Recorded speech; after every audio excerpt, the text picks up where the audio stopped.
Autre jour, mes chers étudiants, nous allons aborder un chapitre particulier qui obéit à une autre logique de la génétique. Il ne s'agit pas de génétique mendélienne propre et il ne s'agit pas non plus de génétique moléculaire au même titre que l'ADN et le fonctionnement du gène. Il s'agit du chapitre consacré à la génétique bactérienne que j'ai choisi de diviser en deux séances. La première sera consacrée au grand processus de transfert de gènes entre bactéries. Nous allons voir notamment le processus de transformation, le processus de conjugaison et le processus de transduction. Ce sont les trois grands processus de transfert de gènes d'une bactérie à une autre. Et nous allons aussi dire un mot sur les plasmides, les transposants et les bactériophages.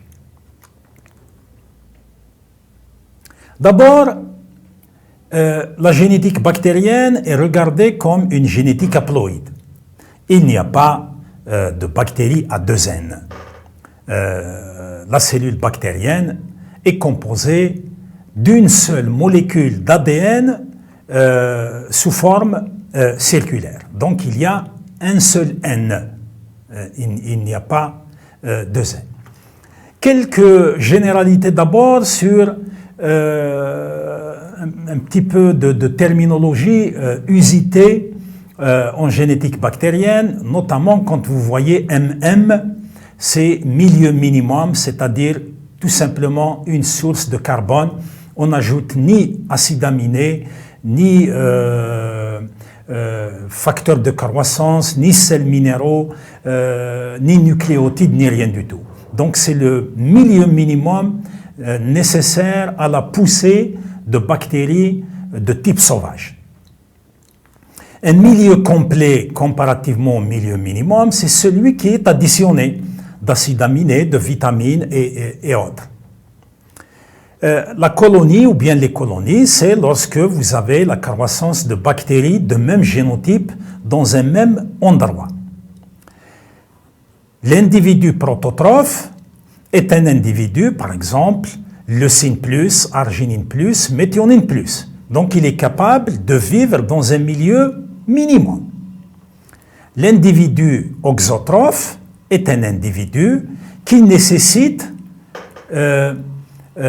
l'addition de quelque chose dans son milieu. Par exemple ici, l'individu leucine plus, arginine moins, méthionine plus, il nécessite l'addition d'arginine. Sinon, il ne pourra pas croître dans un milieu simple. Donc, cette notion de prototrophe et d'auxotrophe chez les bactéries, elle est en opposition, si vous voulez, par rapport à autotrophe chez les plantes et hétérotrophe chez l'être humain. Les croisements, dans ce cas, ils sont réalisés entre des individus de génotype opposé. Et la descendance est testée pour la présence d'individus prototrophes. Et c'est comme ça qu'on fait la sélection d'individus prototrophes après avoir analysé les recombinants. Les recombinants qui sont bien entendu issus des crossing-over. C'est le fait, par exemple, de croiser un individu leucine plus, arginine moins, méthionine plus, avec un individu leucine moins, arginine plus et méthionine moins, et on va chercher dans le milieu de conjugaison la présence d'individus leucine plus, arginine plus, méthionine plus, c'est-à-dire des individus prototrophes. Les grands processus de transformation qu'on a évoqués au début de cette séance sont la transformation. On a déjà vu lorsqu'on a évoqué la molécule d'ADN, le transfert d'une partie du génome par absorption d'ADN directement. Donc un ADN peut entrer dans une cellule bactérienne et provoquer sa transformation. Donc c'est une façon à cette bactérie d'acquérir un nouveau phénotype, donc une nouvelle caractéristique. La conjugaison, c'est lorsque il y a un transfert direct d'un fragment d'ADN d'une bactérie donneuse vers une bactérie réceptrice. Ou bien, il va y avoir transfert d'ADN par l'intermédiaire d'un plasmide. Donc vous pouvez constater ici que c'est le plasmide qui va aller migrer, ou bien le facteur plasmidique qui va aller d'une bactérie vers une autre bactérie. Le troisième type de transfert de gènes entre bactéries, c'est celui qui fait intervenir les bactériophages. Un bactériophage qui va transférer le génome, ou bien qui va être utilisé par cette bactérie pour transférer une partie de son génome à cette bactérie en utilisant le bactériophage. Donc ici, il n'y a aucun contact entre quoi que ce soit, c'est une bactérie avec un ADN. Ici, il y a un contact direct entre deux souches bactériennes, l'une donneuse, l'autre réceptrice, directement de l'ADN, ou bien en utilisant un plasmide. Et le troisième processus qui fait intervenir la transduction, c'est l'utilisation d'un bactériophage. D'abord, la notion de colonie bactérienne ou bien de création de colonies, comme vous pouvez le constater ici. On peut avoir une suspension bactérienne ici, des cellules qui poussent dans ce milieu liquide. Une petite partie, une goutte de cette suspension peut être étalée sur un gel d'agar, étalé déjà lui-même sur une boîte de pétri. Et on laisse les cellules pousser pendant 24 heures, 48 heures, et on voit par la suite apparaître des colonies bactériennes. C'est ce qu'on appelle des colonies ici. Et chaque colonie représente un type bactérien qui est en train de pousser et donc de créer un clone ou bien une colonie. Ce que l'on ne peut pas voir ici ou ici, on peut le voir ici à travers ces colonies bactériennes. La transformation, on avait dit qu'on a déjà vu lorsque on a réalisé l'expérience avec les pneumocoques et qu'il était devenu évident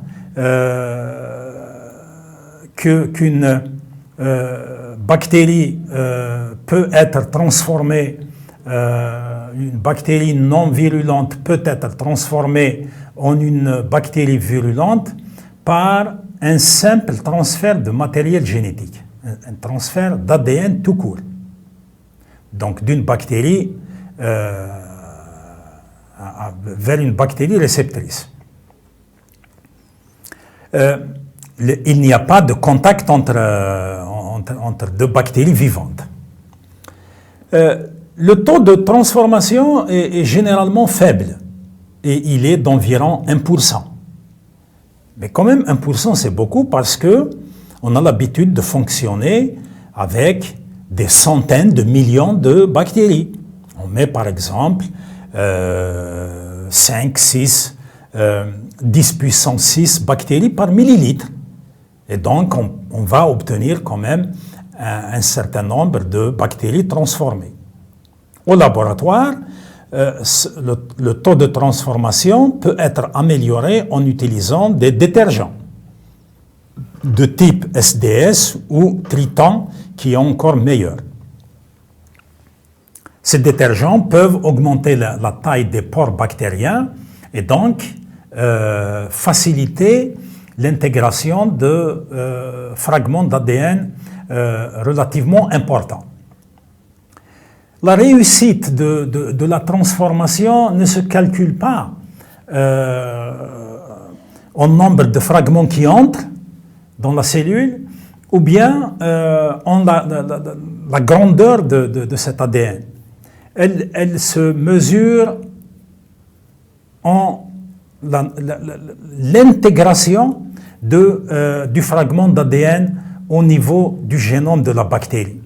Si le génome est intégré, si le fragment d'ADN est intégré dans le génome, il va faire partie, il va assurer sa stabilité dans le génome bactérien, la transformation est réussie. C'est une entrée par recombinaison et donc par crossing over. Si par contre l'ADN ou bien le fragment d'ADN qui est entré dans la bactérie reste dans le cytoplasme, il va finir par être dégradé par les nucléases et donc la transformation, c'est comme si elle n'avait pas eu lieu. La conjugaison, elle, est définie comme un processus sexuel dans lequel deux bactéries viennent en contact à travers des pili ou des poils ou des pieds bactériens. Donc pili c'est au pluriel, pilus au singulier. Il est possible de mélanger deux souches bactériennes, d'une part un mutant exigeant en tréonine et en leucine, et d'autre part un mutant exigeant en méthionine et en biotine. Donc on met en contact une souche bactérienne tréonine moins, leucine moins, méthionine plus, biotine plus, avec une souche de génotype opposé. Souvenez-vous ce que j'avais dit il y a juste un moment. Donc tréonine plus, leucine plus, donc c'est opposé à ce génotype, et méthionine moins, biotine moins, donc c'est opposé à cette partie. Au bout d'un moment, après mélange, des bactéries de génotype prototrophe ont été isolées. Environ 100 bactéries pour 10 puissance 8 bactéries. La recombinaison s'était produite donc à faible fréquence, comme on l'a signalé, et il y a un moment. On disait que le transfert ou bien la conjugaison est assurée par deux bactéries qui viennent en contact, et c'est pour ça que la conjugaison est regardée comme un phénomène sexué. Ces deux bactéries, celle-ci donneuse et celle-ci réceptrice, sont collées l'une à l'autre par cette extension qu'on appelle le pilus. Donc l'ADN, il va démarrer de cette bactérie vers cette bactérie en empruntant ce pont. C'est comme si il y a un pont entre une rive et une autre, et donc l'ADN assure son passage à travers celui-ci.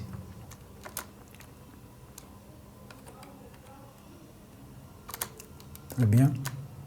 Donc la transduction, c'est un processus de transfert d'ADN bactérien, toujours d'une bactérie à une autre, mais cette fois-ci par l'intermédiaire d'un bactériophage. Donc les bactéries ne sont pas collées les unes aux autres. On va réaliser une expérience, donc je vais la mettre à cheval sur deux diapos. D'abord, les phages virulents se multiplient dans la bactérie et peuvent provoquer sa lyse, sa destruction. Les phages tempérés, par contre, peuvent s'intégrer dans le chromosome bactérien sans induire la réplication et la lyse, et il se réplique au fur et à mesure que la bactérie se réplique. Donc le bactériophage est alors appelé prophage et la bactérie est dite lysogène. Alors, la bactérie est dite lytique lorsque le phage provoque sa lyse. La bactérie est dite lysogène lorsque le phage qui l'intègre ne provoque pas sa lyse, mais au contraire, il s'intègre dans son propre chromosome. Donc, si on prend une population de bactéries lysogènes, on peut imaginer un prophage qui va se libérer du chromosome bactérien, on avait dit qu'il était intégré, il redevient virulent, il se multiplie, il provoque la lyse de la bactérie et peut infecter de nouvelles bactéries. En infectant de nouvelles bactéries, il peut prendre avec lui une partie de la première bactérie qu'il a déjà infectée. C'est pour ça qu'un bactériophage peut transférer, pas d'une façon intentionnelle bien entendu, il n'est pas peut-être aussi intelligent que ça, mais il peut transférer un génome d'une bactérie vers une autre bactérie. Voici le processus par lequel on peut suivre une transduction. On peut mettre en œuvre un tube en verre en forme de U, dans lequel on met ici une souche A et ici une souche B, et un filtre qui laisse passer le liquide, il laisse passer le virus, mais il ne laisse pas passer les bactéries. C'est pour cette raison qu'on dit que comment dirais-je, la transduction est un phénomène qui est un processus qui permet le transfert de gènes d'une bactérie vers une autre, mais en utilisant le bactériophage. Le bactériophage peut aller d'ici vers ici et revenir. Il peut démarrer d'ici, aller vers la souche B, l'infecter, provoquer sa lyse, et un morceau, un fragment d'ADN peut se coller à son propre ADN pendant le processus d'encapsidation, et il va revenir et il va transférer ce petit fragment d'ADN à la souche A. Donc, la souche, la nouvelle souche qui a reçu une nouvelle quantité d'ADN, c'est la souche lysogène, bien entendu, et non pas la souche lytique.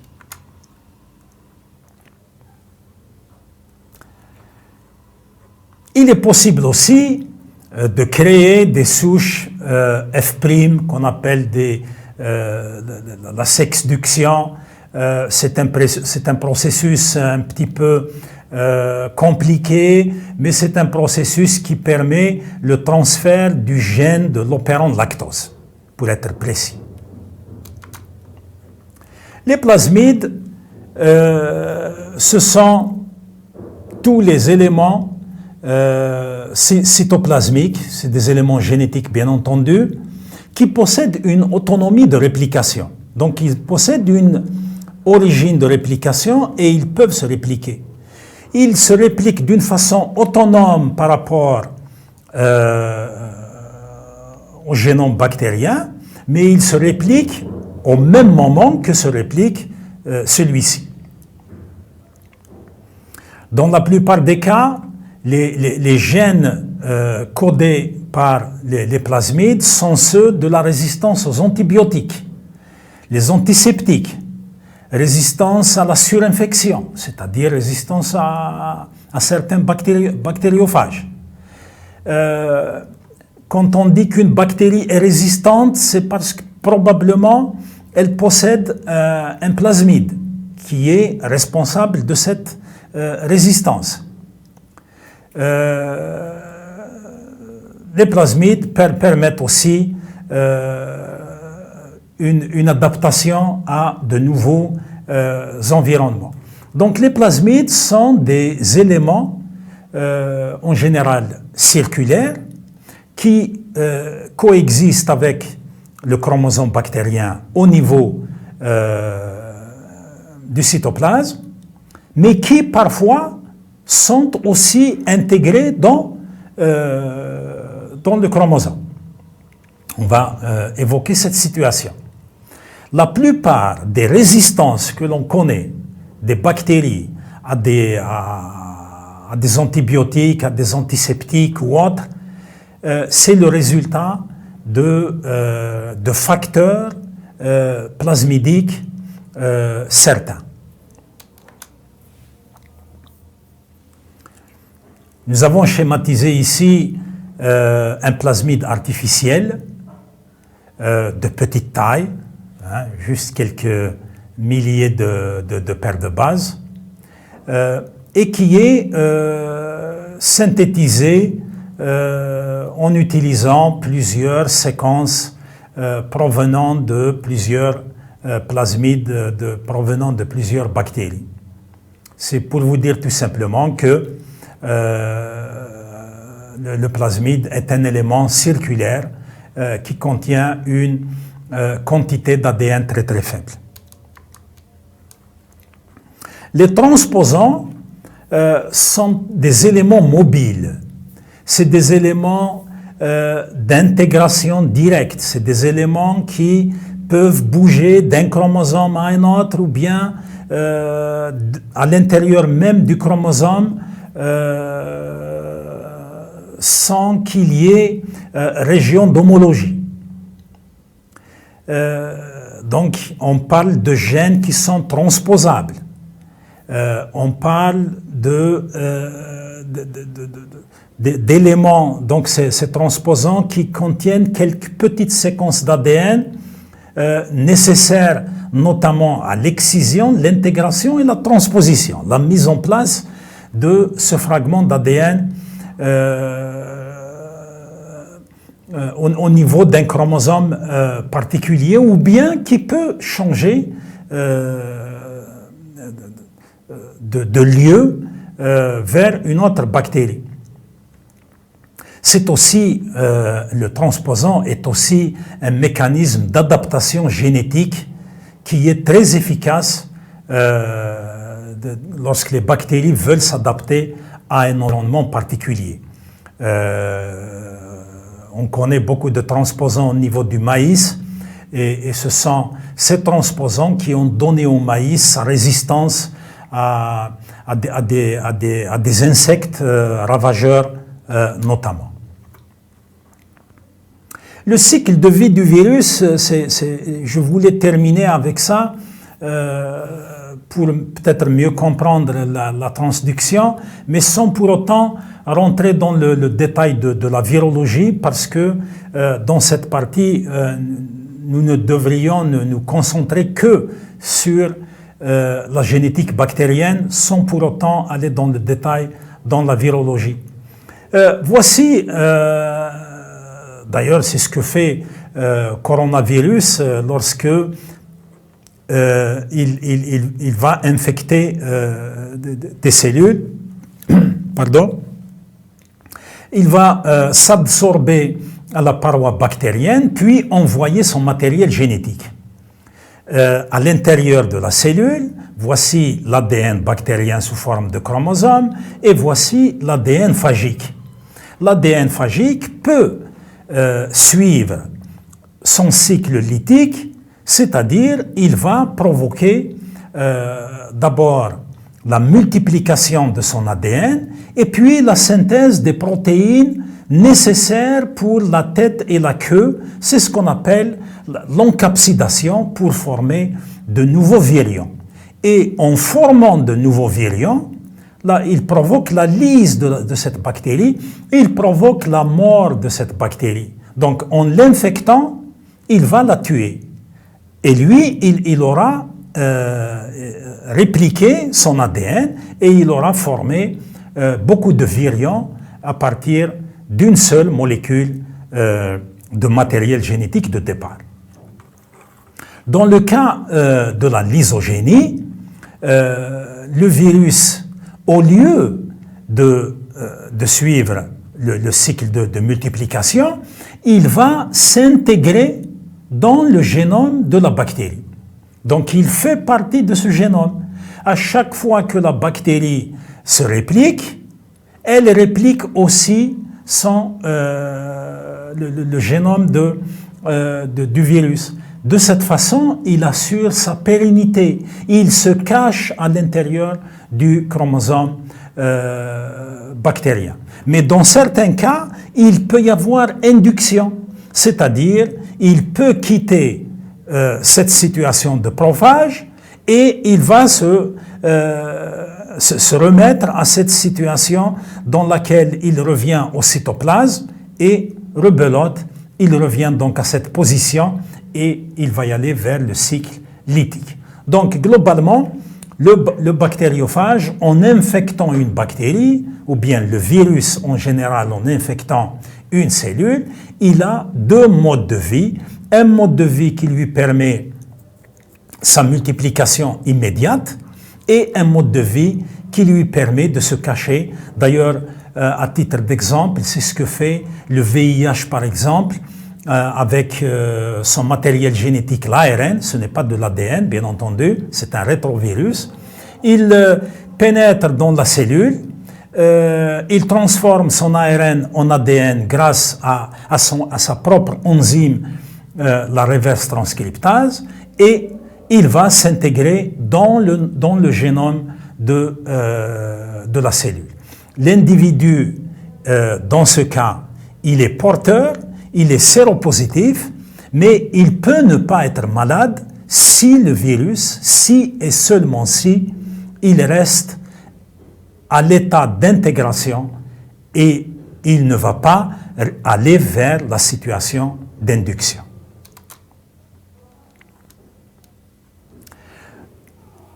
Je vais tout de même donner quelques petites indications sur la multiplication des virus, notamment ici à titre d'exemple le phage lambda, qui possède un mode de fonctionnement très sophistiqué. Il a des gènes immédiats et des gènes retardés. Il y a une synthèse précoce et une synthèse retardée. Chaque gène précoce qui va être exprimé et qui donne naissance à une protéine, cette protéine va être utilisée pour la cascade suivante pour synthétiser un ARN messager moins précoce que le premier et moins retardé que le suivant.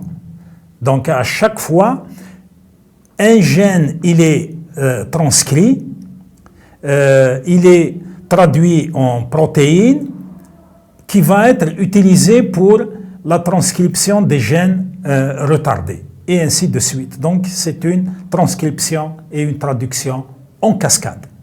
La première protéine induit la deuxième induit la troisième et ainsi de suite. C'est un système très très ingénieux pour ne pas synthétiser toutes les protéines au même moment, pour ne pas s'exposer à la lutte de la cellule qui risque de dégrader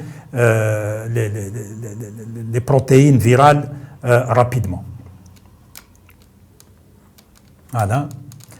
Voilà, j'arrive au terme de cette première partie de la génétique bactérienne dans laquelle il faut retenir les principes fondamentaux de transfert de gènes d'une bactérie à une autre, à savoir un transfert simple d'un petit fragment d'ADN vers une cellule bactérienne, c'est une transformation des plus simples. Une conjugaison dans laquelle on peut voir la liaison entre deux bactéries, et là on considère qu'il s'agit d'un phénomène sexué, donc il y a une bactérie de sexe mâle et une bactérie de sexe femelle. La bactérie de sexe mâle est donneuse et celle de sexe femelle est réceptrice. Le troisième étant la transduction, c'est le transfert de gènes entre deux bactéries sans se toucher, mais en utilisant un bactériophage. Et il ne faut pas perdre de vue que pour réaliser ce transfert, il va falloir avoir une idée sur le cycle de vie des virus qui peuvent emprunter un cycle lytique pour se multiplier et provoquer la lyse de la cellule, ou bien suivre un cycle lysogénique et vivre en prophage intégré dans le chromosome bactérien. Et je vous remercie pour votre